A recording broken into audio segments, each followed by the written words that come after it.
I'm gonna go over some strategies that I use to stay safe when I'm traveling alone. What would you do if you unfortunately were to find yourself in a situation that is not safe? How do you get out of it? What can you do in that moment? Towards the end of the video, I'm gonna cover some last ditch effort tips, and I don't think you should skip this part because you never know. Have you ever charged your phone using a USB outlet either at the airport or a hotel? Well, take a look at this. Another thing I see people do, they plug in their phones into those USB ports. The FBI says when you need a boost, you should use your own cords and plugs instead. If you're gonna charge your phone in a random place, just use the AC outlet. That's because those shared chargers could be spreading malware and monitoring software to your device. This is the battery that I use. I bought this back in 2021. I've had this for 3 years and it's so inexpensive. It charged my phone multiple times. And they have so many different versions. They have one that can charge your phone 3 times. They have one that can charge your phone 5 times. They have one that can charge your laptop and your phone. Do you know how many times people come up to me and they're asking me if I have a charger in 2024? You don't need a charger. Just have a good, reliable battery. Someone told me a long time ago that the majority of people tend to react more to fire than they do to the word help. And the psychology behind this is really interesting. So based on what I read, people might be hesitant to react to help because maybe they don't think they can help, or maybe they think that they might be putting themselves in danger. But fire tends to get more attention because people think that they themselves might be in danger. Whenever I'm walking, if I end up being on a street that is not super busy, I try to walk facing oncoming traffic. I feel really strange having cars pulling up behind me, so I rather face the cars that are coming. And also, if I'm on the sidewalk and I feel like someone's sketchy, I just walk out into the street, and at least that way I can see the cars that are coming, or I can see that there are no cars coming, and it's safe to do that. Another thing that I do to stay safe is that I always arrive in the daytime. The latest I will arrive in a destination would be right around sunset, and that's just really if I can't avoid it, except for New York, because then I just hop a shuttle to my car, which is at the airport, and New York is busy. But in any strange country or location, I always arrive in the day. Okay, what can you do to keep your belongings safe? Well, first thing you can do is put ear tags in everything.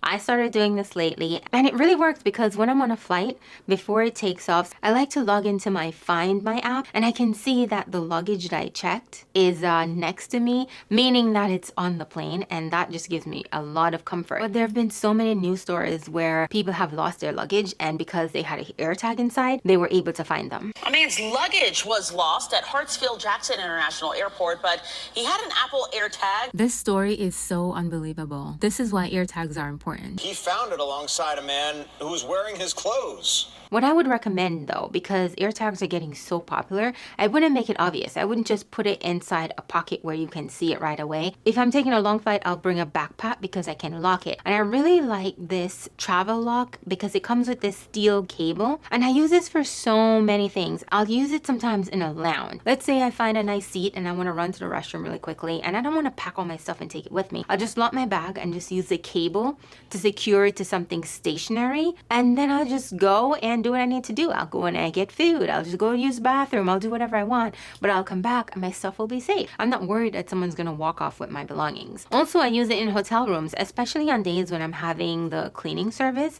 So what I do is I will lock my suitcase and I will lock my bag, and then I will attach them to each other using the steel cable, and I will attach it to something that is stationary, so that way you can't just open my stuff and you can't walk off with it either. I also have these 2 PacSafe bags that I really love. I took these with me to Barcelona. This one is sort of my day pack. I use it when I was going on a lot of tours and I wanted extra room, but it was so cute, so comfortable. But the thing about them is they have steel inside of them, so you can't cut them. So if you're ever traveling somewhere where you are concerned about someone cutting your bag, I would recommend these bags 100 times over. This little one is so cute. I sometimes wear it under my coat. You don't even know that I have a purse with me. Whenever I'm out and about, I have a motto. on my person all the time. So if I'm at a restaurant, for example, I see a lot of people, they like to hang their bags on the back of the chair, or they like to put their bags next to them. Oh, no, no, no, no. Most of the times I have a crossbody anyway, so I just leave it on. If I don't have a crossbody, I just still put my purse in my lap, and then I'll put the napkin on top of the purse. But either way, it is on me at all times. I don't even like to put my phone down on a counter or anything like that. Next thing you know, you get distracted, you look away, and then you turn back around and your phone is gone. If I ever have to put anything in my pocket, for example, let's say I have to put my phone in my pocket,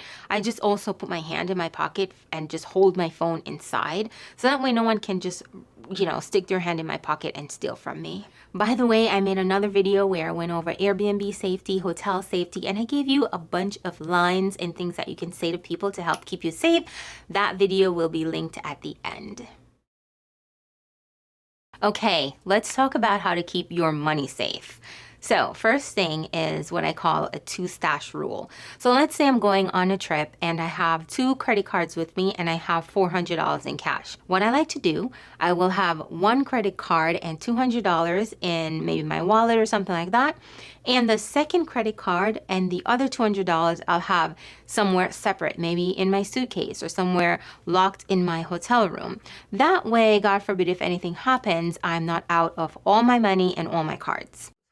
Snap a couple photos of your lodging before you leave. I use this app called Timestamp, and I just snap a couple pictures, maybe 4 or 5 around the room. What I like about it is that it saves the photos directly to your camera roll right away, and it has proof of the time and date. So if anything were to happen, you broke this thing in the room. No, I didn't. Look at the time I stamped the photos and look at the time I checked out. This app is also really useful for rental cars. A couple years ago, I was out in LA, I rented a car, and when I dropped it off, can you believe it? They tried to charge me for scratches that were already on the car when I got it. So I just pulled out my phone, showed them these photos with the timestamp, and they took all the charges off. This applies to keeping your money safe because you don't want to pay for anything that you didn't use. When you open your bag or your wallet to remove money, don't expose what's in your wallet. Also, maybe you have $200 in 20s and you need to give $60. Instead of taking out the entire $200, yes, I've seen people do this. They take out the entire $200 and then they take out the 20, 40, 60. Hand the $60 to whomever and then put the rest back. Just reach into your bag or whatever and pull out the 60. Keep the rest hidden and then just hand them whatever you need to hand them. Keep your cards either in an RFID wallet or even RFID pouches. I use these ones. I've had them for a little while and my cards just live in them. So whether I'm home, going to work, or traveling, I just keep my cards in these pouches to help keep my information safe. Save your proof. So one of the things I like to do is just have a big yellow envelope with me and I'll just stuff all my receipts inside and hang on to them. And I'll keep them for a little while, maybe a year or so. So you definitely want to have quality credit cards that handle disputes well and give you fraud protection. But also I find that just having a copy of your receipts just make any dispute or anything that you have just go so much smoother. When I was in Aruba, I stayed at the Renaissance Hotel and I went to the private island that they have. And when I was leaving, I happened to have this huge bill that they assigned to me and they wanted me to pay for. I was so surprised. I was like, what? Turns out a group of people charged their breakfast to my room. I was like, first of all, how did this happen? But the people were being so forceful. They were like, you have to pay for it. I had my physical copy of my receipt and I showed it to them and they pulled up the other receipt on their computer and we compared the times and I was like, okay, so how is it that I'm at this table and I'm having breakfast here and I'm also at this table having 4 meals at the same exact time? So they ended up dropping the cost. Obviously, I would have escalated it if I didn't have my receipt because that's kind of ridiculous. But having my receipt allowed me to just prove a lot faster and a lot easier that that is not my charge. And I was able to get it removed from my account. I was able to check out and make my flight. I don't log into any of my accounts unless I have my VPN turned on. I like to use NordVPN. I feel like it's really reasonable and I just pay for it for the entire year. So whether I'm at work, I'm traveling or anything like that, and I want to check any accounts, I just turn on my VPN and that helps keep my information safe. Okay, time for the serious part. Let's talk about some last-ditch effort tips. God forbid you're in a situation that is just not safe. What can you do? I would just walk up to a random group of people and just let them know what's up. Like, hey guys, I'm so sorry to crash right now, but someone's following me, or I don't feel safe right now. I just needed a moment to gather myself. Pop into a coffee shop, pop into a restaurant, pop into anywhere where there's people, and then figure out what's the next best strategy. Maybe you can call the police, or maybe someone could call the police for you. Definitely just don't keep walking. Even if you are 2 blocks from your house, the crazy reaction strategy. Now, I've never personally done this. Hopefully I never need to do it, but I have read other people's experiences where they have expressed that whenever they're in a situation and they feel like someone's following them, they turn around, face the person, and do the craziest things. Whether that would be like acting like you have a mental illness, or just barking like a dog, or anything to scare the crap out of them. And this is not to make fun of mental health in any way, shape, or form. This is just a last-ditch strategy if you're in a dangerous situation and you have no other way out. It's something I did in Curacao. I have another video where I touch on this a little bit, but I will just do a brief summary here since that video was a long time ago. I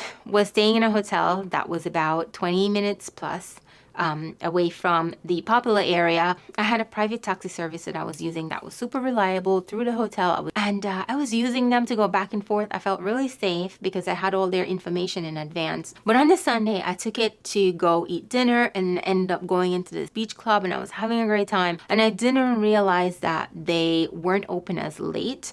For some reason, I thought they were open 24 hours, but they weren't. And I was stuck. Didn't have any Uber or Lyft or anything like that. And my only option was to get into a cab. A random cab at 1:30 a.m.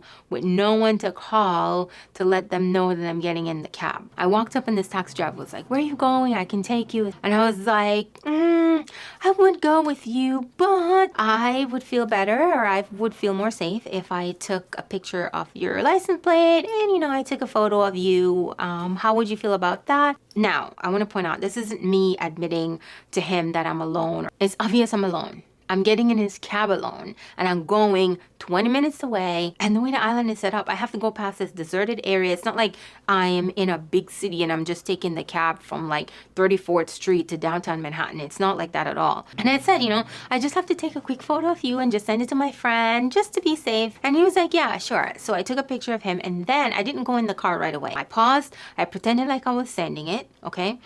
And then I was like, wait, no, it's going.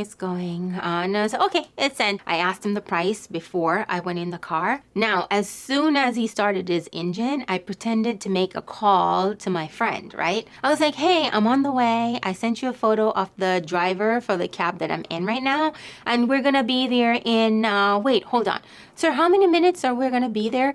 And he was like, he told me like 20 minutes, whatever. And I said, okay, yeah, he said we're going to be there in 20 minutes. All right. So see you then. You don't have to be mean or rude about this. Just be like, sometimes you can be like, oh, I'll take a video, selfie or whatever. Just be nice and friendly. Again, this is a last ditch strategy, but I think the reason this helped me feel more safe is that the driver now, this person, knows that there's someone out there that have his picture and know that I am with him right in this moment. So if you were to try anything, there's someone that is expecting me to arrive in 20 minutes. If I don't arrive in 20 minutes, they're going to be looking for me, and they're going to know that I'm with him specifically, right? If you're using a rideshare app, you could actually do the same thing really easily. I would still record as I'm going in the car, and then I would make a fake phone call and just say, hey, I'm in an Uber, I'll be there in such and such amount of minutes. I actually sent you a screenshot of the driver's information, their license plate, and their photo. Did you get it? Oh, good. I'm happy you got it. All right, I'll see you in 20 minutes or something like that. Just so that the person hears you speaking to someone else, and they're aware that there's someone who knows that I'm with you right now in this car, and they're expecting me in a short amount of time. You can go and have a great trip and have fun and be relaxed. You just have to take some of these precautions, okay?